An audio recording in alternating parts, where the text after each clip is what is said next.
So I'm going to share with you 5 steps to help you overcome fear and doubt. The thing you need to understand with fear and doubt is this: they are deeply interconnected emotions. They're like two sides of the same coin.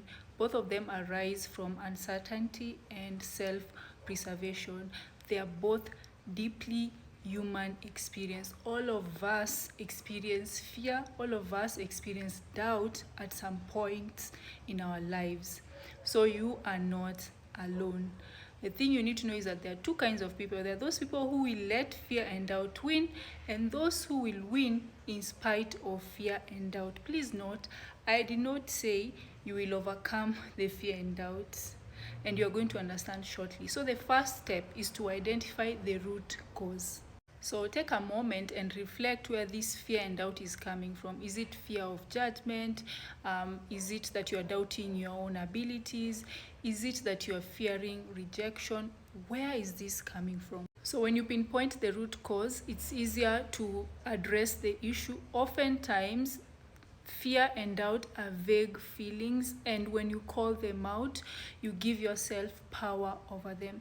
I'll give you an example. Once I had a client who struggled with sharing art on social media. Sorry. And the thing that we did was to identify why did she feel that way. And when we went through the process, she finally discovered that while she was in high school, she had shared her creative work and she had someone mock her. So that she carried that with her to now, which is like 12 years later. So what's the root cause of your fear and doubt? Take time, reflect on that, take a pen and paper and write that down. What are the possible reasons why you are fearing the things that you need to do? The second step is to challenge the negative thoughts. Question the truth behind the fear and doubt. Ask yourself, is the fear rational? What evidence supports this particular doubt? What's the worst that could realistically happen?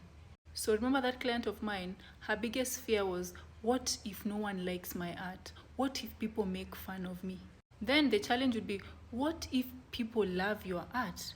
Even if it's not everyone, what if some of them actually love it? And she would not be failing by sharing.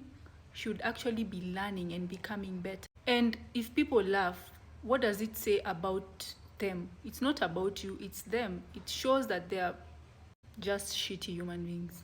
So there you'll discover that most fears are just irrational, and it's more of like, what if this happened scenarios. When you challenge them, you actually gain power over them. The third thing for you to do is take small, meaningful steps. So here, identify what is within your power to change or improve. Let go of what you cannot control, like other people's opinions and unpredictable outcomes.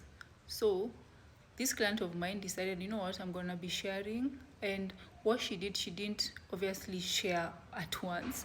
She started with like sharing in her stories to see what people say, and she had like 2-3 positive comments, and some people were actually really curious if she's the one who did it. Now she's at a point where she's like, you know what, this is actually nice. I'm actually gaining a bit of confidence. So that fear that you have, take just a small step. It's like, I give this example. If you are scared of swimming or scared of water, just go put your hand in and leave, or go put your feet in, play around and leave. With time, you'll put half the body, and then the full body, and then you can actually eventually start. So you start small. Start with small steps that will help you overcome that particular fear and that particular doubt. Step 4, focus on what you can control. As I had earlier said, forget about the things you have no control over. People's opinions, unpredictable outcomes, don't focus on those things. Fear and doubt, remember, fear and doubt arise when you feel powerless, and the more you focus on things you can't control, the more powerless you'll feel. So what can you actually control, or what steps can you actually take? Like going to just put your feet inside the water, so you're scared of swimming. Those are things that you can actually control. Focus on those so that you can take your power back. So here you need to write down the things you actually write down, that list of things you need to do to overcome that. Write it down. If you had no fear, if you had no doubt, what would you do? Write that down and start with the easiest thing. That is how, that's what is going to give you confidence to move on to the more difficult things. And then the fifth step, build confidence through practice and positivity. Now you need to consistently show up. When you constantly show up, you start becoming more confident. You know, we say this, we take action in spite of the fear. The things people do out here, it's not because they do not have fear, they are courageous. Remember, courage is taking action in spite of fear. Yes, I am scared, but I'm gonna do this. It's the same thing with you. Do what needs to be done. That's what I say, in spite of the fear you have. And that's just, what is the worst that could happen? So ultimately, fear and doubt are not the enemies. They are stepping stone. They are going to push you out of your comfort zone. They are a signal that that thing that you're fearing, that thing that you're doubting is actually where your success lies. So yes, ultimately, there is really no overcoming fear.